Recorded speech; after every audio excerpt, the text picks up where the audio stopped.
बहुत स्वागत कहानी कुर्सी की देख रहे हैं आप। मैं हूं सौरभ, आपके साथ हर्षवर्धन त्रिपाठी जी, विजय त्रिवेदी जी, प्रोफेसर संगीत रागी जी और समीर चौगांवकर जी स्टूडियो में हैं हमारे साथ लगातार।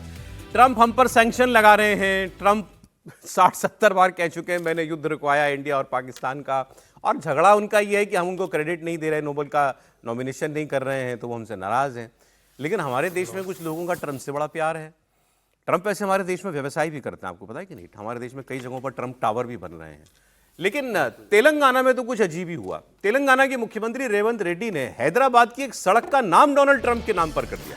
प्रस्ताव रखा इसका भी उन्होंने। तेलंगाना राइजिंग ग्लोबल समिट के दौरान अंतर्राष्ट्रीय सुर्खियां बटोरने के लिए शायद उन्होंने ये फैसला लिया हो। मुख्यमंत्री रेवंत रेड्डी के इस फैसले पर बीजेपी ने बड़ा तंज भी किया, इसकी आलोचना भी की, और मुख्यमंत्री के प्रस्ताव पर बीजेपी के सांसद और केंद्रीय मंत्री बंडी संजय कुमार ने कहा कि अगर इतना ही शौक है नाम बदलने का तो हैदराबाद का नाम बदलकर वापस भाग्यनगर कर दो। अगर कांग्रेस सरकार नाम बदलने के लिए इतनी ही बेताब है तो उन्हें कुछ ऐसा करना चाहिए था। इसका सच में इतिहास से कोई मतलब हो?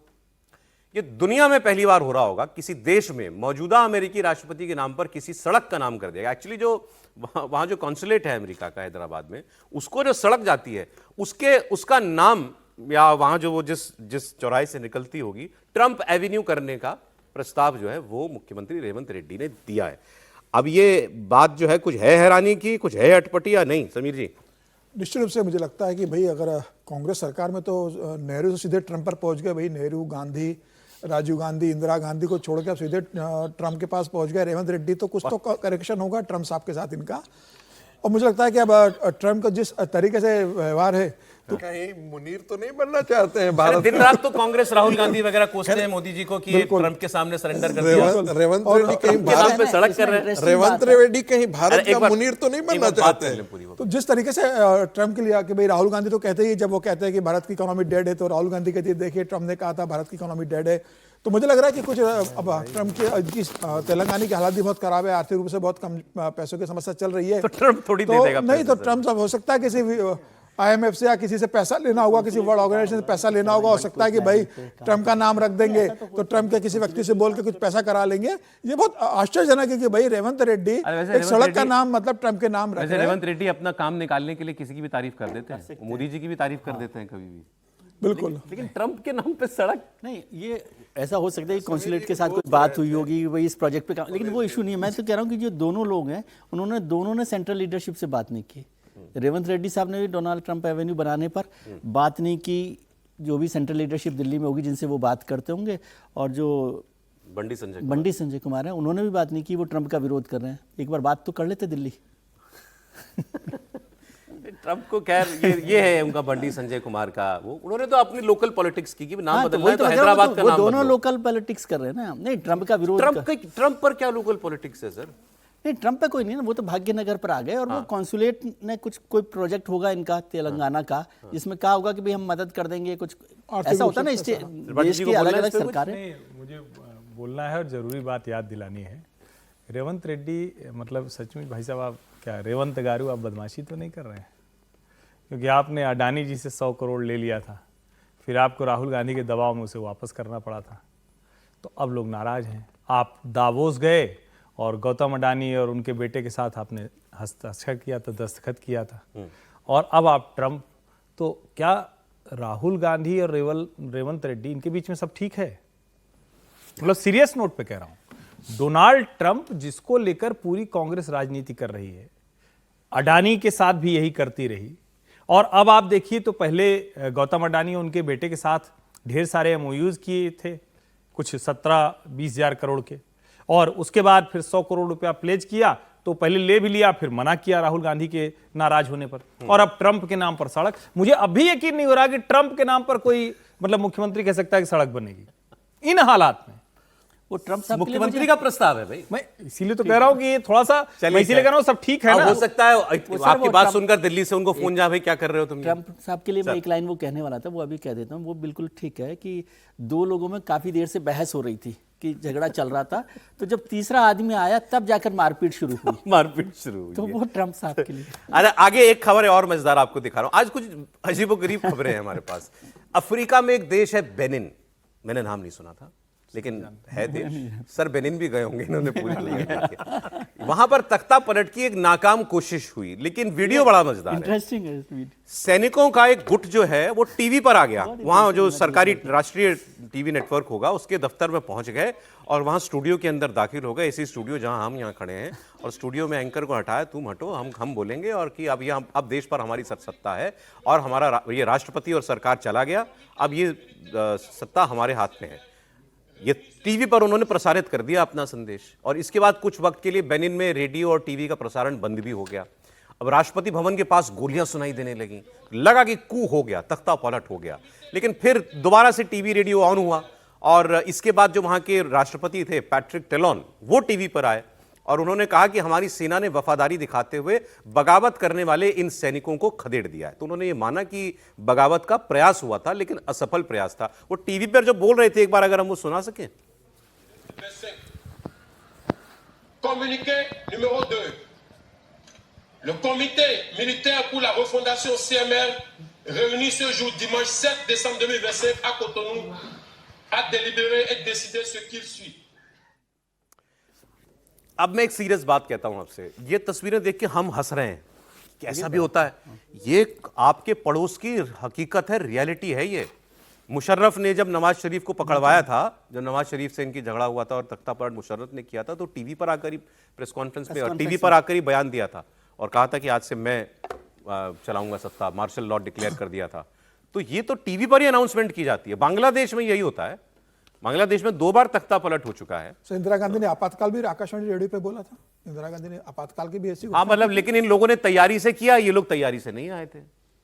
देखिए, इसका असर तो पड़ता है। जो रूलिंग एस्टेब्लिशमेंट है उसमें अफरा तफरी तो आकर के मची जाती है होगी ना, कम से कम, क्योंकि कोई टेलीविजन पर आकर के, टेलीविजन ने प्रसारण कैसे कर दिया, ये सबसे महत्वपूर्ण बात है। इनके कुछ लोग होंगे इनके पास ना, तो कब्जे में ले लिया कुछ भी होगा, कब्जे में ले करके, और यदि कब्जे में ले लिया है तो उनका कम से कम जो है वो कोई तो कारण रहा होगा, कोई तो उनसे मिला हुआ होगा जो जिसके कारण वो टेलीविजन पर आए, और टेलीविजन पर जो है आकर के प्रसारण भी उसका हो गया। तो और उसमें कम से कम जो एस्टेब्लिशमेंट है उसके लिए ये बड़ी परेशानी का कारण। सर, इससे अपने पड़ोस की बात करना चाहता हूं। हमारे पड़ोस में हो क्या रहा है? तख्ता पलटी तो हुआ है बगल में। नहीं, बिल्कुल। आप देखिए नेपाल में क्या हुआ, नेपाल में, लेकिन वहां पर नेपाल में घोषणा से पहले क्या हुआ, आप देखें ना कि वहां लोग सड़कों पर उतर के आए थे। यहाँ पर कोई सड़क पर उतर करके नहीं आ रहा है। यहाँ पर तो एक ऐसे है जैसे हमें एक वीडियो बनाया और हमने कहा कि हमने तख्ता पलट कर दिया है। रूलिंग एस्टेब्लिशमेंट आया, उसने कहा कि ऐसा तख्ता पलट कुछ नहीं हुआ, उनको लेकिन जहां असली तख्ता पलट हुआ वहां की खबर बता देते हैं। पाकिस्तान की बात कर लेते हैं। वहां तो संवैधानिक तख्ता पलट हो गया है, क्योंकि अब इमरान खान की, कल हमने बड़ी डिटेल में बात की थी कि इमरान खान को पूरी तरह राजनीतिक तौर पर खत्म करने के प्रयास हो रहे हैं। उनकी पार्टी को बैन करने की तैयारी कर ली गई है। जिस सूबे में सरकार है वहां गवर्नर राज लगाने की तैयारी कर ली गई है, और इमरान खान से एक बार फिर किसी के भी मिलने पर प्रतिबंध लगा दिया गया है, और अब वो सोशल मीडिया पर पोस्ट भी नहीं कर पाएंगे, उनके परिवार या पार्टी में जो भी उनके नाम से करता है। लेकिन पाकिस्तानी क्या कह रहे हैं? पाकिस्तानी मुनीर पर थूक रहे हैं। भैया आप बयान सुनेंगे भैया से। कल दरअसल एक बड़ी रैली पीटीआई की इमरान खान की पार्टी ने कर दी पेशावर में, और मुझे नहीं लगता कि इसके बाद वो दोबारा कभी कोई रैली या प्रदर्शन कर पाएंगे। लेकिन ऐसा लग रहा है कि आसिम मुनीर जहां तक चला गया इमरान खान को खत्म करने को लेकर के, लगभग खत्म करने की जो सुपारी ले ली है, उसकी यही मक्कारी जो है वो उसको बहुत भारी पड़ने वाली है, क्योंकि लोगों का मूड कल की इस रैली में जो है वो पता चल गया। अब हुआ क्या वहां पर इस रैली में? आपको याद है कि इनका जो सेना का प्रवक्ता था उसने 2.5 घंटे की प्रेस कॉन्फ्रेंस में खूब गाली गलौज की इमरान खान के लिए, खूब उसको कोसा, सारी पॉलिटिकल बातें की, और फिर कहा कि आर्मी है, हम, हमारे फौज का सियासत से कोई मतलब नहीं है। लेकिन लोग समझ रहे हैं इस बात को कि उनके देश पर ये सेना जो है वो काबिज हो गई है, और कुछ बक्कार और सेल्फिश और रुपए से चलने वाले जो बाकी पॉलिटिकल पार्टियां हैं, खासकर शरीफ बंधु, इन लोगों ने उसके सामने घुटने टेक दिए पूरी तरीके से, क्योंकि उनके अपने इंटरेस्ट जुड़े हुए हैं किसी भी तरह पावर में रहने के लिए। उन्होंने देश का संविधान तोड़ दिया, बर्बाद कर दिया, कचरे के डब्बे में फेंक दिया। यहां कहते हैं लोग, ये आसिम मुनीर कौन है? आसिम मुनीर चौकीदार है, और उसी हैसियत तक रहे। सेना का काम होता है अपने घर की रक्षा करना, सीमाओं की रक्षा करना। वो हमारा वो नहीं है, वो लीडर नहीं है आसिम मुनीर। हमारा कोई ऐसा नहीं है कि हमारी किस्मत का फैसला आसिम मुनीर करेगा। दो चार बयान में आपको उस रैली के सुनवा रहा हूं। कुत्ता वो है टीवी के ऊपर आप बिठा देता है और बक बक करता रहता है, उसका क्या नाम है? आप उसको कुत्ता बोले, कुत्ता वो है। इन्होंने वो दो कुत्ते बिठाए थे प्रेस कॉन्फ्रेंस के लिए, वो अता तारण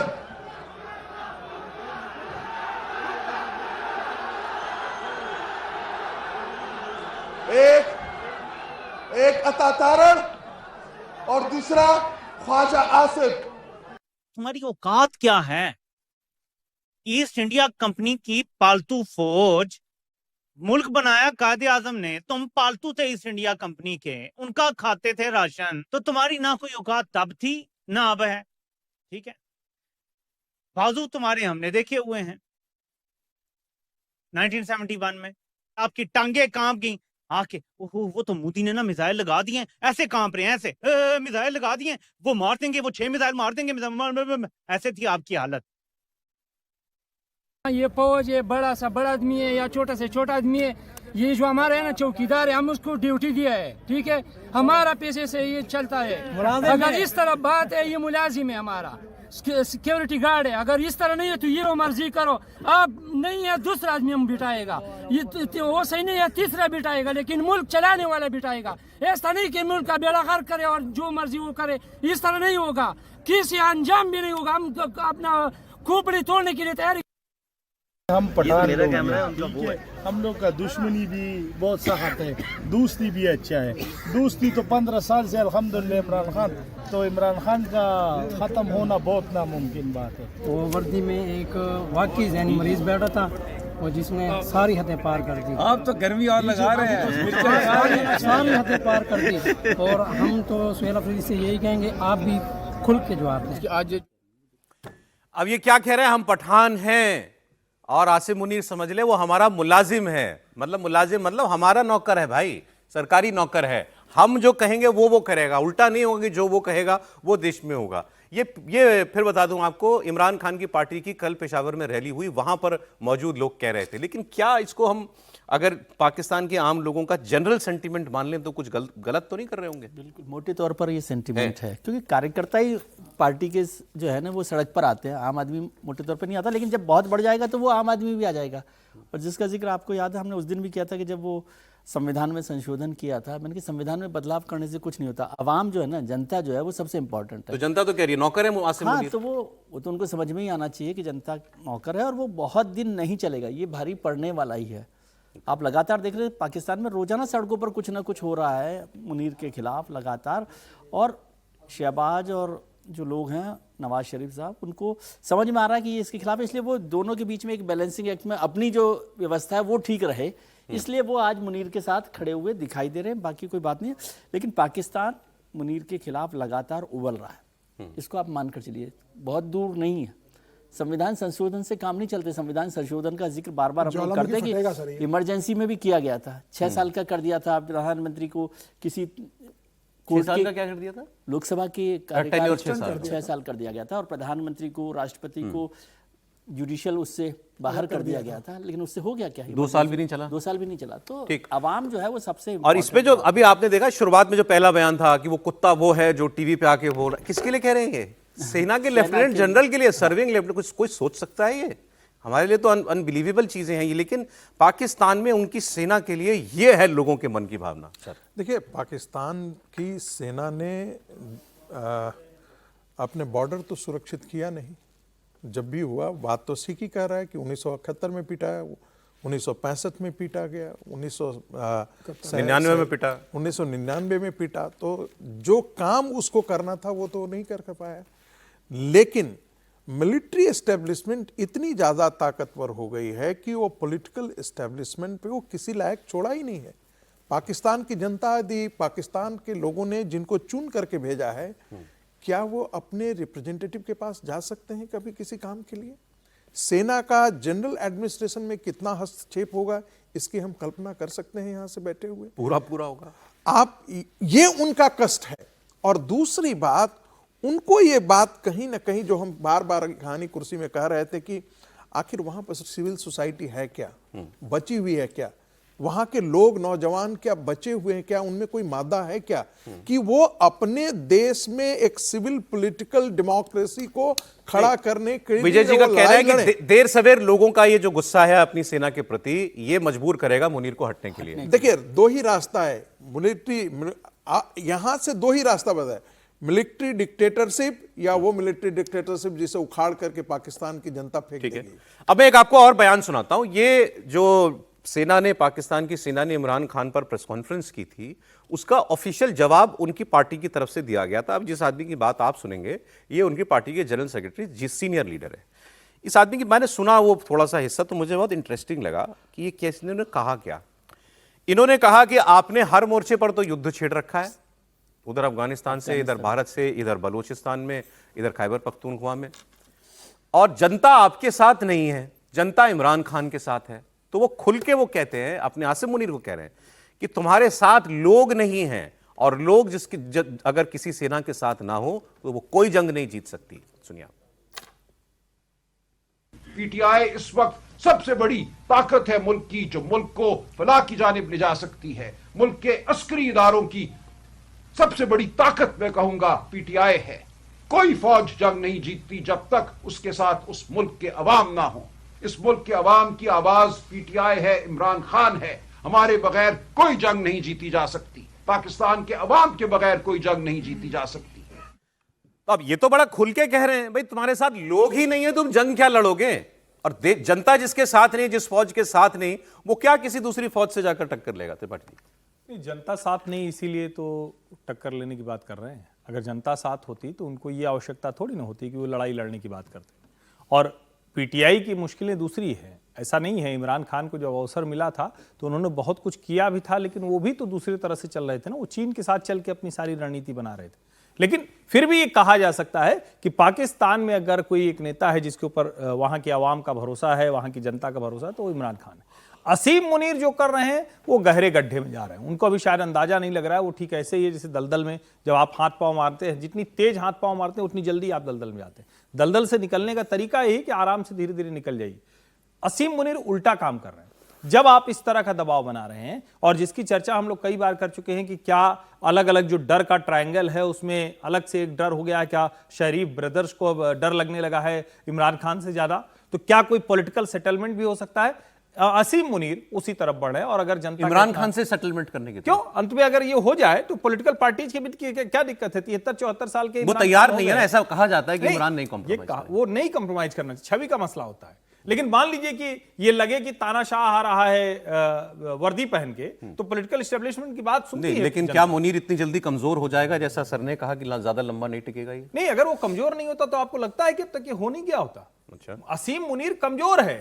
ट्रंप की फोटो दिखा के, वो तो हमारे यहाँ बहुत नेताजी लोग कभी सर एक लास्ट कमेंट समझिएगा। आप मानते हैं, मुझे ऐसा लगता है कि आमतौर पर मतलब सामान्य देशों में सेना एक सम्मान का, बहुत सम्मानित संस्था होती है लोगों की निगाह में, प्राउड फील करते हैं लोग जब अपनी सेना की बात करते हैं। हाँ, जैसा हमारी तरह। लेकिन क्या आसिम मुनीर अभी ऑपरेशन सिंदूर में उसने अपनी जनता को चूरन तो बेच दिया ना कि हम जीते थे? अमेरिका यार बाकी उसकी जगह जनता तो में कुछ सेक्शन मानता है, सेना एयरपोर्ट पर पहुंचती है तो लोग खड़े हो जाते हैं। क्या आसिम मुनीर आप मानते हैं कि अपने लोगों के बीच में, पाकिस्तान की जनता के बीच में पूरी तरह लोकप्रिय है?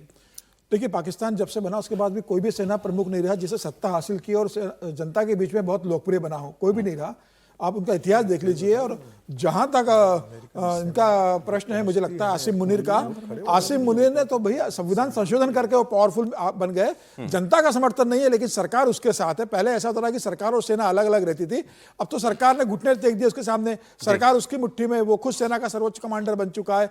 मुझे ऐसा लगता है कि फिलहाल आसिम मुनीर लंबे समय तक बने रहेंगे, जनता विद्रोह करती रहेगी। और ये समय भी जनता के लिए यही समय और सही समय। इस समय जनता अगर इमरान खान के लिए जिस तरीके से टॉर्चर कर रहे हैं उसके खिलाफ सड़कों को उतर जाए तो लोकतंत्र बच जाएगा। लेकिन आपको लगता है उसके बाद अभी वो इतना पावरफुल है कि इतनी जल्दी नहीं हटेगा? बिल्कुल नहीं, पहली बार हुआ है कि संविधान में संशोधन करके उसको पावर दी गई।